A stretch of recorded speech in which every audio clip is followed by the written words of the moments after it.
Welcome. I'm E.G. Marshall. Welcome to the sound of suspense. The fear you can hear. For the next 52 minutes, we're going to take you into the world of mystery, into the world of terrifying imagination. The story you are going to hear concerns a question which has been asked since the first men on Earth were born and died. Is there a life after death? Is there a way to return from the grave? And if there is, can we come back in the body of a living creature? Even one that has claws instead of fingernails? Here is one chilling answer. Dr. Singh, you have to tell me. Could my wife have come back as a bird? A sparrow, something like that? Well, your wife was a rather big woman, Mr. Moresby, in a physical sense. How about a snake? A seagull? How about a cat? A great, big, fat cat? A cat?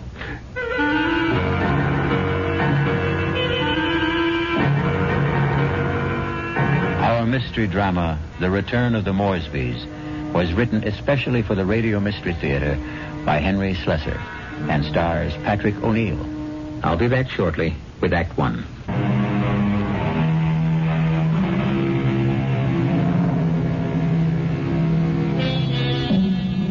Now here is Act One. Like all murder stories, sooner or later, it reaches the office of a daily newspaper. You wanted to see me, Chief? You bet I want to see you, Prouty. Come in and shut that door. I bet I know what it's about. That story I filed on Richard Moresby, right? I got a flash for you, Prouty. This is a newspaper office, not a fiction magazine. You take this story of yours and see if you can sell it to Weirdo Digest or something. But get it off my desk. Now, wait a while, Max. I know it's offbeat, but I thought I handled it with a kind of a light touch. Stories about murder can't be handled with a light touch, not on this paper. But it's accurate. I mean, this is exactly what the guy Moresby told me, just before he died. Well, he must have been out of his head. He asked for somebody to hear his story. That's how I got to meet him. I was at the hospital covering that subway accident. Now, that story made sense to me. Nothing but nice, clear facts. But this nonsense... Please, let me tell you about this guy. Maybe you'll change your mind. All right, what about him? Well, for one thing, he was a real distinguished-looking guy. The only thing peculiar about him was his eyes. His eyes? Yeah. They were the palest blue eyes I ever saw on a man. They weren't really blue at all. They're like silver. Big deal. So he had silver eyes. And when he started to tell me about himself, well, I just had to hear the whole story, Chief. Yes, I was born in London, but my family moved to the States when I was young. They didn't improve much on the climate when they did. We lived in Vermont. I don't think I was ever warm enough until the age of 24 when I moved to Southern California. I lived on beaches. A superb swimmer, a superior surfboarder, and a terrible bum. It was on the beach at Malibu that I met the woman who was to become my wife. Her name was Una. She was as pale as a gardenia with bones. Una had more bones than any other woman I've ever met. Lovely day, isn't it? I beg your pardon? I said it's a beautiful day. I don't think I've ever seen the ocean look prettier. Frankly, the Pacific always looked a little muddy to me. I wonder if that's what Balboa said when he first saw it. Well, he probably said, what a great place for surfing. Ah, I see you have a surfboard. Yes, as a matter of fact, I think I see a wave that I like. Will you excuse me? Oh, I wish I had the nerve to try it. Yeah, you really should. Well, bye now. Maybe I'll ask my chauffeur to teach me. I'm sorry. What did you say? Charles, my chauffeur. He's very good at sports. Come to think of it, that wave doesn't look so good after all. By the way, my name is Richard. Richard Moresby. How do you do? My name is Una.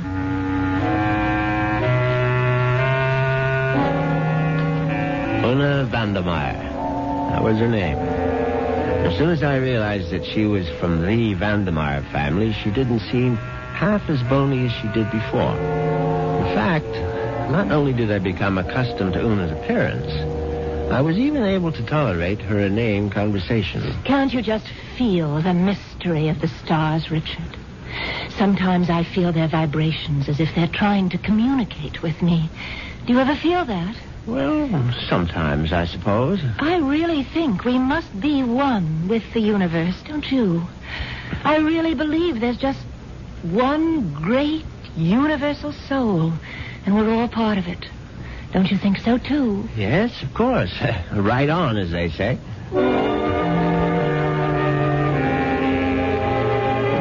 You see what I mean? She talked that way all the time, from the first day of our honeymoon.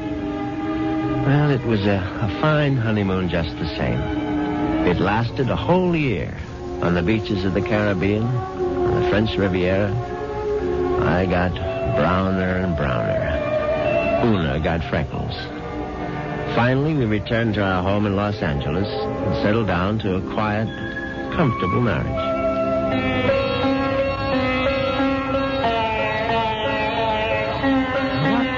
Earth is that you're playing? It's sitar music, darling. Oh, it's just so spiritual. What made you buy the record? Oh, Dr. Singh recommended it. Who? Dr. Singh, at the Temple of Metapsychosis, you know. The Temple of what? Metapsychosis. I told you about joining the temple last week. Oh, Richard, sometimes I think you don't listen to me.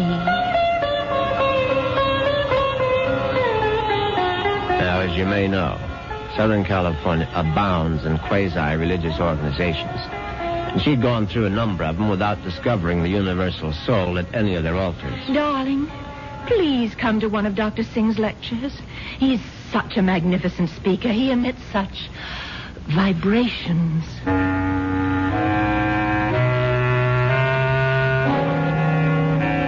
And I went. You see what an obliging husband I was? And actually, it turned out to be more interesting than I thought. The temple itself was unpretentious, and Dr. Singh was an impressive man. And when he spoke, I realized why his message had such appeal for Una, because he preached a doctrine that combined eternal life with a love of small animals. The soul is immortal. The soul cannot die. The soul, upon leaving the body, must make its passage elsewhere. There is a science called eschatology, which deals with the last four things: death, judgment, heaven, and hell. It is the most ancient of all sciences, and from its wisdom has come the inescapable certainty of the transmigration of souls. Yeah, I know it's a bit weird, but stay with it. And where does the soul go? According to the wise men of all generations past, the soul departs from the mouth of the dying. It is, consequently, a small thing. A bird, a snake, a mouse, a dove, or a hawk, a dog, a cat, an insect. For these small creations of God are empty vessels placed upon earth for only one purpose: to house the departing souls of humanity, so that they need not wander forever in a trackless eternity. Yeah, it's pure rot, of course. But that's what the man said. And Una sat there and believed every single word. Oh, wasn't he marvelous, Richard? Isn't it wonderful that the soul never dies? That we can all come back as little animals? I'm not sure I want to come back as an animal. But you'd still be you, Richard. Oh, don't you see? Well, by the way, what was that envelope you handed Dr. Singh after the meeting? The envelope? Oh, that was my donation, of course. Your donation to the temple? Yes, to support the work of Dr. Singh, to open other temples around the world. Well, how much money was in the envelope? Now, what does it matter, Richard? I'm just curious. $2,000. Una, you go to that temple once a week. Do you always give that kind of donation? Oh, it's all in a very good cause, Richard. Well, in an equally good cause, that of finding out exactly how much of my wife's money was supporting this nonsense, I sneaked a look at Una's checkbook. The answer astonished me. Not only had my wife put more than $30,000 into Dr. Singh's collection plate, she had also donated some $20,000 more to various institutions for the care and feeding of cats, dogs, and birds. It was so kind of you to honor us with a visit, Dr. Singh. I know how terribly busy you are. On the contrary, you were kind to invite me to your lovely home. Oh. Now tell me, Dr. Singh, what determines the kind of animal one becomes when the soul escapes after death? Mrs. Moresby, that is a question which has baffled wise men for countless generations. But isn't it possible to do, well, research? Yes, Mrs. Moresby. I don't doubt that we could find the answer to such great questions if only we had the proper resources. But, unfortunately, that would require money. A great deal more money than the movement has at present. Well, it seems to me you don't do badly.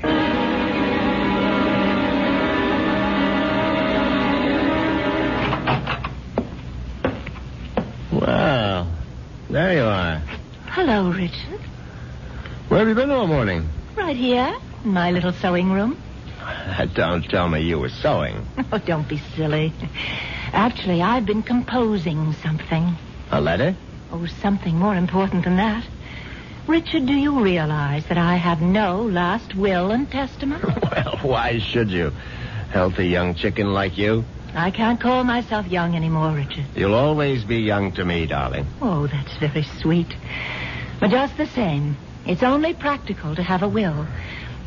Would you read it over, Richard, and see if it sounds legal enough? Certainly. Well, let's see now. I, Una Vandermeyer Moresby, a resident of the city of Los Angeles, state of California, residing at 8 Sheridan Drive, being over the age of 21 and of sound and disposing mind and memory. Darling, this is superb. Where on earth did you get the language? Well, to tell you the truth, I copied it out of Daddy's will. The one that left you $10 million? Yes. Well, I don't see how you could go wrong. Let's see now. Not acting under duress, menace, fraud, or undue influence of any person whomsoever... And, good Lord, Una. What's that? What is it? What? You're not serious about this. Oh, about making a will? Well, of course I am. I mean, this bequest to the temple of mumbo jumbo. What's wrong with it? Now, listen, darling. I told you how important Dr. Singh's work is, but it requires money to carry it on. Tons of money. So the least I can do is to help the poor man as much as I can. But you're giving him 90% of your entire fortune. You'll still have $1 million if I go first, Richard. Isn't that enough? No, it isn't. I mean, the whole thing is ridiculous. Don't you realize that man is a fraud, a charlatan? What? Oh, for heaven's sake, Una, open your eyes. Don't you realize the simple truth? Your money won't build any temples. It's just going to line the pockets of that turbaned phony. Richard, what a terrible thing to say. Well, you told me you liked Dr. Singh, that you were very impressed by his theory of transmigration. Darling, I was only saying all that to please you. But now I'm telling you that the only thing Dr. Singh is planning to transmigrate is your money into his savings account. And frankly, I'm not going to let him do it. Richard, what are you doing? You're tearing up my will. That's right. How dare you do such a thing? It's my money, and I'll do whatever I please with it. Ona, darling, I just want you to have a chance to come to your senses. Oh, there's nothing wrong with my senses. I can see very clearly what the real trouble is. If I didn't leave a will, all my money would go to you, wouldn't it? Well, naturally, I'm your husband. You don't have any other relatives. And that's why you're acting this way. It's just plain and simple greed. Una, listen to me. No, it's all right. It's all right. I'm glad you tore up that will, Richard, because I realize now that I was quite wrong. Do you? Yes. It's a mistake to leave only $9 million of my money to the temple. I'm going to leave all of it to Dr. Singh. When Una actually drafted that incredible document and called our attorney for a Monday morning appointment, I realized that I had to do something very drastic before the weekend was over. I had to kill my poor, misguided wife. I had to make her one with the universe.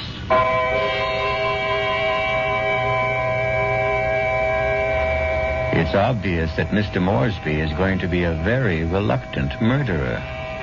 The question is, will his reluctance get in the way of his efficiency? We'll get the details when we return shortly with Act 2.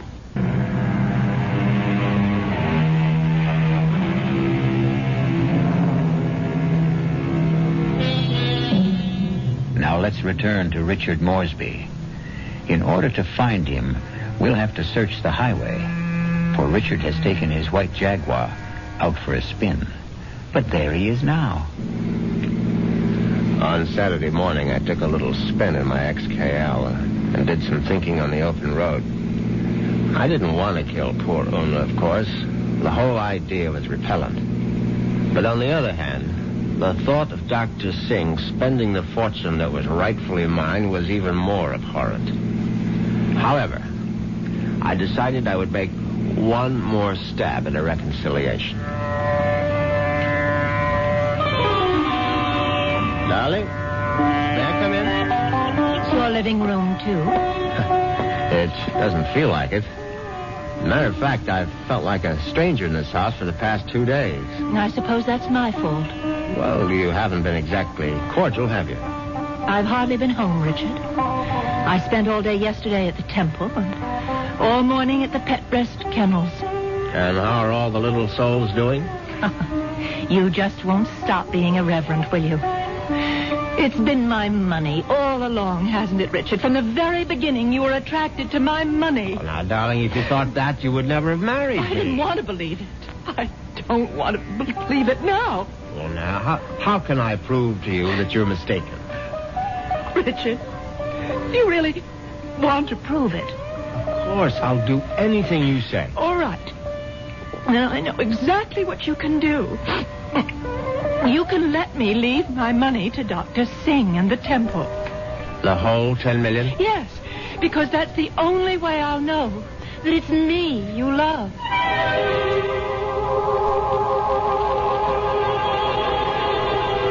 Well, you can't say I didn't try. But Una's decision now left me with absolutely no alternative. I was still deeply unhappy about the necessity of taking her life. However, fate was kind to me that very afternoon. Now you're sure that you want me to continue reading, Richard? Of course, darling.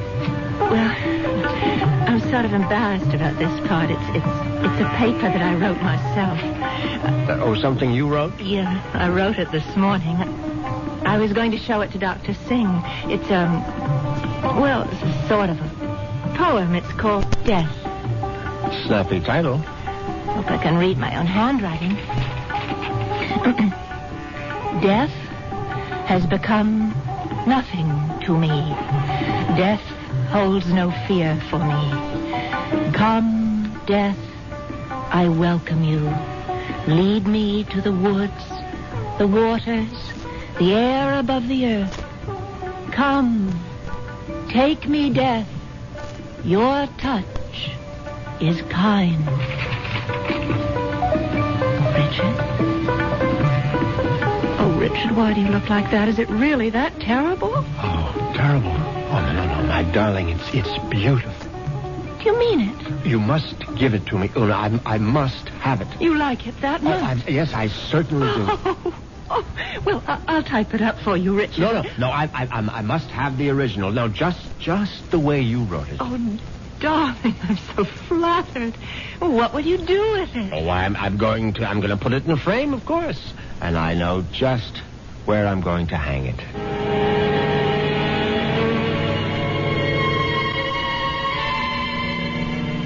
Yes, I could hardly believe my ears. Una had written her own suicide note in her own handwriting. It was truly karma at work. Now there was no question of failure, and no longer any need for delay. Oh, what a lovely idea this was, Richard. Candlelight dinner for two. Yes, I thought you'd enjoy it. So sweet of you to handle the whole menu with cook. You spoil me shamefully.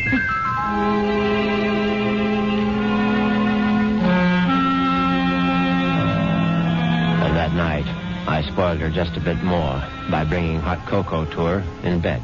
Oh, Richard, you shouldn't have bothered. But I know how you like your hot cocoa before retiring, Una. You can't get to sleep without it. No, but Parker could have brought it to me. Oh, no, this is something I had to do myself. Oh. No, drink it down now. Yes. I'm drinking it. Does it taste all right? Oh, it tastes just fine.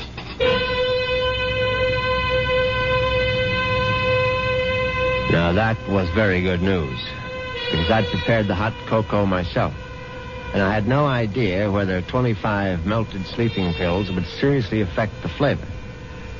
Finally, Una was all tucked in for the night. I went into my study, picked up the poem she had written for Dr. Singh, and brought it to the bedroom. I placed it carefully on the night table beside her. Then I bent over my sleeping darling to see if she was getting along all right. She was very, very quiet. And then a dreadful thing happened. Una opened her eyes. Richard. Oh, Richard. Hush, darling. Now go back to sleep. Richard, I'm sick. No, my love. No, you're only sleepy. Cocoa tasted so strange. I didn't want to upset you, Richard, but I'm sick. No, you'll feel much better in the morning, Una. I promise you. Tomorrow morning, you'll be one with the universe. Richard, that paper. What paper, darling? It's my poem. My poem for Dr. Singh. What's it doing there? I was just reading it over, darling, that's all. And that bottle of my sleeping pills. Oh, it's empty. The bottle is empty. Oh, Richard. What have you done? Nothing, darling, nothing. Now, just go to sleep. Cocoa. You put sleeping pills in it. All of them. Don't try to get up, Una, please. Now, don't. Trying to kill me.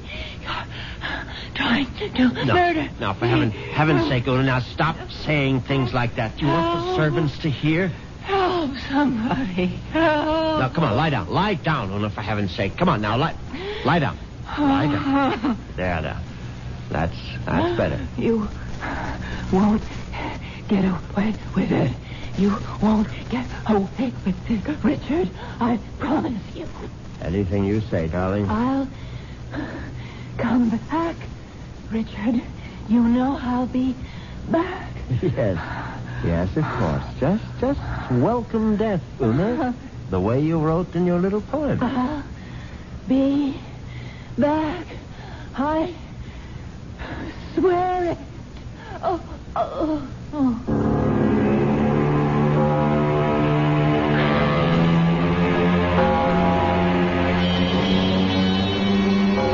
The funeral was held 2 days later. It was a magnificent occasion, of course. I gave Una a farewell that was consistent with her vast fortune. Everything was the best. Coffin, flowers, preacher, everything. Her burial place was one of the choicest bits of real estate at Forest Lawn. The only discordant note was the fact that Dr. Singh insisted on saying a few words at the service. They were familiar words, but frankly, they gave me a slight bit of a chill.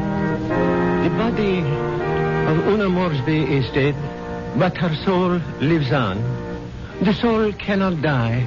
The soul is immortal. It has left the earthly remains of this woman and has sought the body of a small living thing. There it will abide until the Almighty is ready to choose its next home. Mourn not the end of Una Moresby, for there is no end. I couldn't help congratulating myself on how well everything had gone.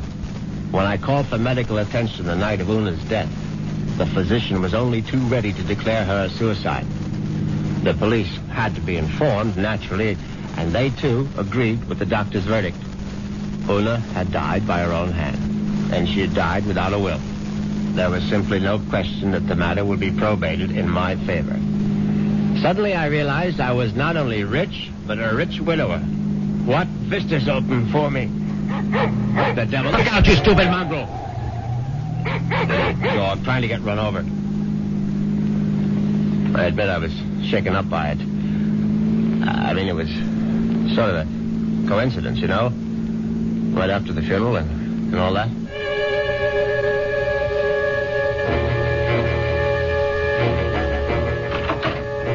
very glad to be home again. You can be sure. Excuse me, Mr. Moresby. Yes, Parker? Cook is worried about the raccoon, sir. The what? There's been a raccoon at the kitchen door all morning, and Cook is badly alarmed, I'm afraid. I've tried to scare it away, but it keeps returning. A raccoon, for heaven's sake? Why don't you just shoot it and make a coat out of it? I was wondering if you wished me to call the game warden, sir. Oh, please, Parker, do whatever you please about it. I'm going to take a nap. Yes, sir. Very good, sir.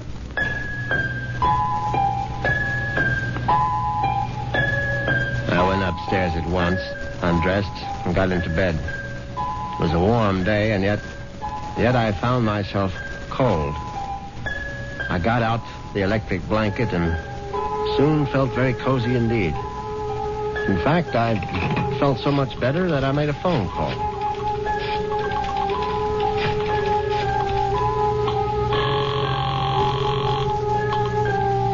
Hello. May I speak to Rachel? Thank you very much. Hello, Rachel? Yeah, who's this? Rachel, you probably don't even know my name, but it's Moresby, Richard Moresby. Who? You met me at the club numerous times. I'm the rather distinguished-looking gentleman who sits at the table on the far right corner. Oh, yeah, well, that's not my station. Yeah, I know it isn't, and I've always regretted it. Frankly, I would have enjoyed my lunches at the club even more if you had served them. Listen, I'm pretty busy right now. Well, what I wanted to find out was if you're busy this evening. Oh, what'd you have in mind? Oh, a little, quiet dinner, perhaps? Is that all you had in mind? Why don't we just wait and see?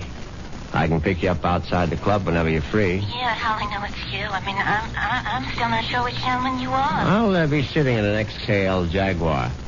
Do you think you'll recognize it? A Jag?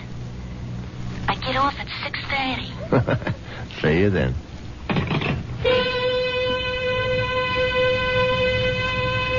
Yes, I was feeling very good now.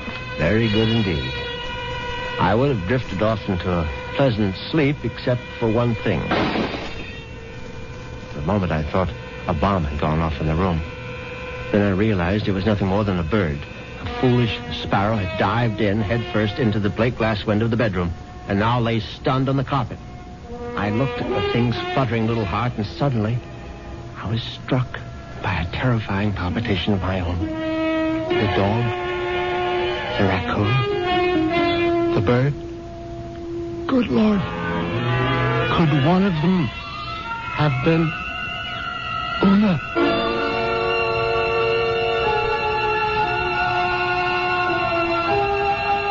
Has Una Moresby returned from the grave? Nonsense.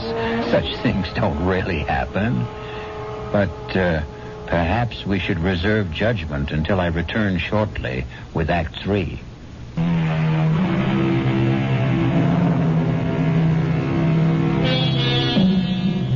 Now let's see if common sense has returned to our hero. He's doing a sensible thing right now. He's taking a good, refreshing shower.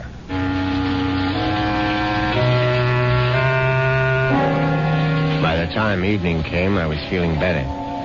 All my peculiar notions about Una's animal reincarnation seemed ludicrous as I stood in front of the shaving mirror.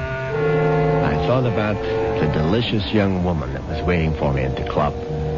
I'd admired Rachel's way with a tray for months, but ever faithful to my wife, I hadn't done more than gaze from afar. But now, things were going to be different. Yes, who is it? It's Parker, sir. Yes, come in, Parker. It's all right. Excuse me, sir. A bit of emergency in the kitchen. Well, what is it? A snake, sir. A what?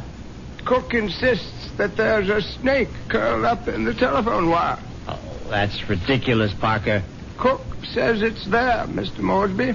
They do get into the house sometimes. Well, tell Cook she's seeing things. Tell her to stop nipping at the cooking sherry, and she'll soon stop seeing snakes. Yes, sir. What was that? I would guess it was Cook, sir. Oh, for heaven's sake, go down and see to it, Parker. I'll try, sir. But I'm not very good with snakes, sir. Well, what do you think I am, an expert?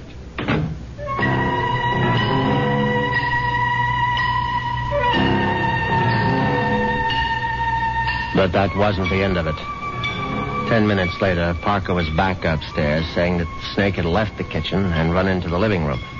No, I suppose snakes don't run, they slither. It slithered into the living room and was now embracing still another telephone wire, obviously mistaking it for a long-lost love. But then, another unsettling thought came into my mind. What if the snake... No, that was ridiculous. Hello? Hi. Is this Mr. Moresby? Yes, who's this? Rachel, from the club. Oh, yes, Rachel, what is it? Listen, could you make it 6 instead of 6:30? I'll try to sneak out a little early. Yes, fine, I'll be there as soon as I can. In the Jaguar, right? Yes, in the Jaguar. Listen, the reason I want to leave earlier is because my husband always picks me up at 6:30. What was that? So I asked one of the girls I work with to tell him I got another job someplace. He won't care. He likes me to earn extra money. Yes, I see. So, just to make the story look good, I guess you'll have to lend me a few dollars after our date. Yes, of course. And listen, I really do remember you, sugar. You're the handsome one with a cute bald head. See you soon.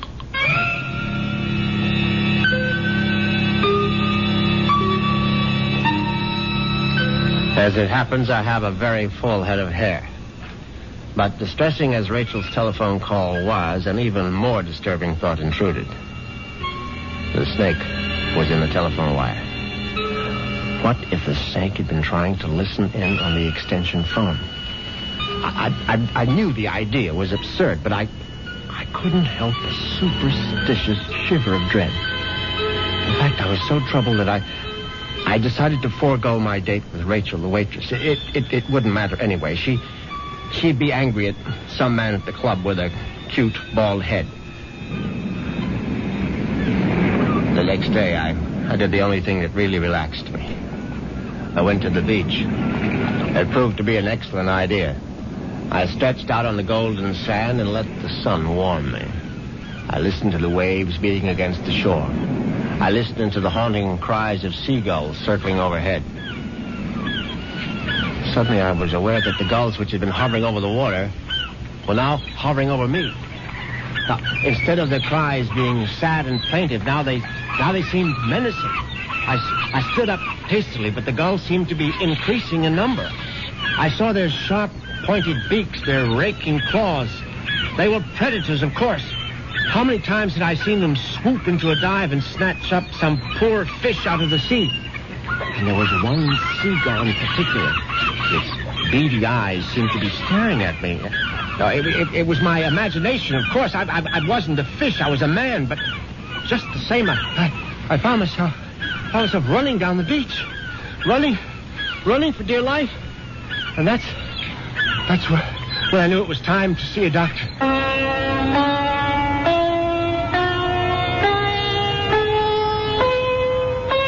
Yes, Mr. Moresby. I'm very pleased that you honored the temple with your presence. I'm grateful that you're willing to see me, Dr. Singh. I realize that, well, you've had a disappointment. A disappointment? I'm afraid I don't understand. I know my wife made certain promises to you concerning her will. I believe she mentioned some modest donation. She wasn't in her right mind, of course. I mean, when she took those sleeping pills. Yes, it was very sad. I trust that she has found the peace and happiness that she sought. Frankly, that's what I wanted to talk to you about. I mean, about whether you really believe that my wife is, well, that she's some kind of animal right now. But of course I believe it, Mr. Moresby. I don't merely believe. I'm positive. When your wife passed from this world into the next, her soul made its escape. Yes, I know how it goes, but what I'd really like your opinion about is what sort of animal do you think she might be now? I told you, Mr. Moresby, we have no way of knowing. But can't you take a guess? I mean, you said it might be influenced by a person's karma. Am I quoting you right? Yes. The kind of person she was in life may well determine the kind of animal she is now. Your wife was soft. Your wife was gentle. Your wife was independent in spirit. Now, what animal does that remind you of? I don't know. I can't think. Then go home and think about it, Mr. Moresby. Go home and try to be one with the universe. I went home, and I tried to be one with the universe. And when that didn't work, I tried being one with a bottle of scotch. I was still in the library, asleep in the big leather chair, when I heard the noise in the cellar. I simply had to investigate. I looked into the cellar and found that one bare bulb wasn't enough for a thorough search. I found a flashlight and went down the cellar steps. At first there was nothing I could see. But then, there's an empty oil can.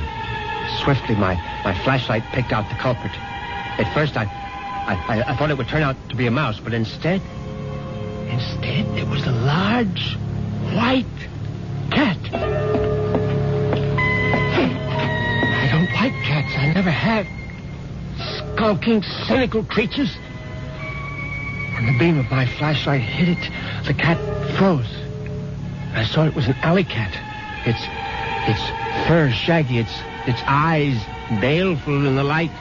It was fat, and yet it was bony, too. I said scat, but it didn't scat. Instead, it started to walk toward me. And I knew for certain what Dr. Singh had meant. I knew for certain I was looking at the reincarnation of my wife. As soon as that hideous apparition howled at me, I made a cowardly dash for the cellar door. Once I was on the other side, I remembered the hunting rifle that Una had given me for Christmas. It stood unused in an upstairs closet. I found it. I loaded it and brought it back to the cellar. I hadn't fired a rifle since boyhood. I stood on the top of the stairs with my flashlight picked out the ghostly white form of the cat. I put down the light, raised the weapon, and squeezed the trigger. The report was deafening, but the recoil was worse. My precarious balance on the top step was lost. I fell to the bottom.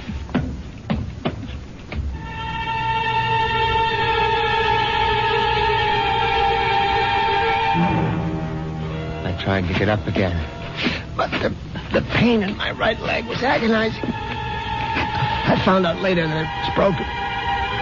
But the cat was still alive. And it was regarding me at eye level now. Its fur matted with plaster dust. Its eyes filled with hatred.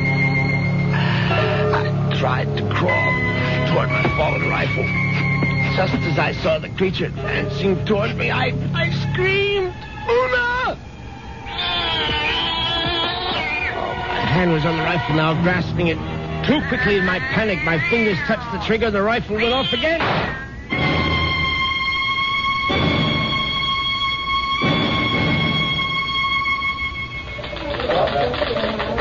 Well, that's how Moresby ended up in the hospital, Chief, with a broken leg and a bullet in his hip.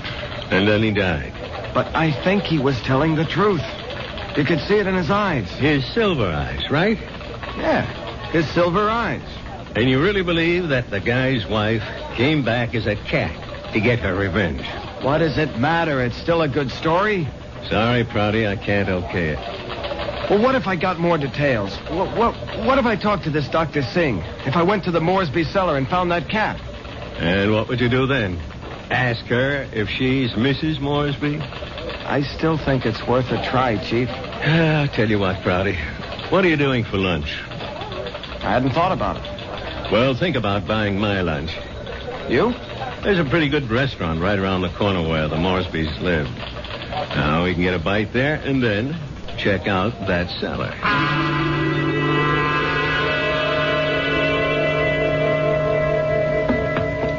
So, this is where it happened, huh? Moresby fell from these steps when he fired that rifle. Hey, you can still see the plaster dust where the bullet hit. Yeah, I see it. But I don't see any white cat. It might be hiding someplace. Or it might be a figment of his imagination. Maybe so. Hold it. Did you hear something? No. Listen. There it is. Look. It's a cat, all right. And it looks like it just found its supper. Oh, that mouse is still alive. Yeah, but not for long. Look at it squirm. He's eating it. Yep. And there goes your mouse. Oh, my God. What's the matter, Prouty? Never see a cat eat a mouse before? Chief, did you see that mouse? Sure I saw it. But didn't you notice something? Like what? Its eyes. Chief, did you ever see a mouse with eyes like that? They were so pale blue, they were almost silver.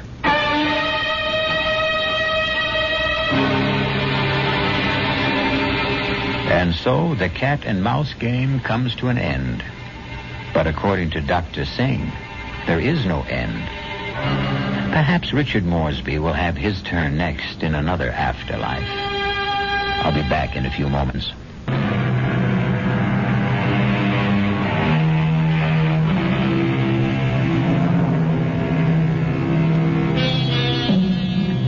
Do you believe in reincarnation? Do you believe the dead return? We have to believe it, because here we are, the reincarnation of radio drama. We hope you'll keep us alive by listening again to the Radio Mystery Theatre. Our cast included Patrick O'Neill, Marion Seldes, Nick Pryor, and Dan Ocko. The entire production was under the direction of Hyman Brown.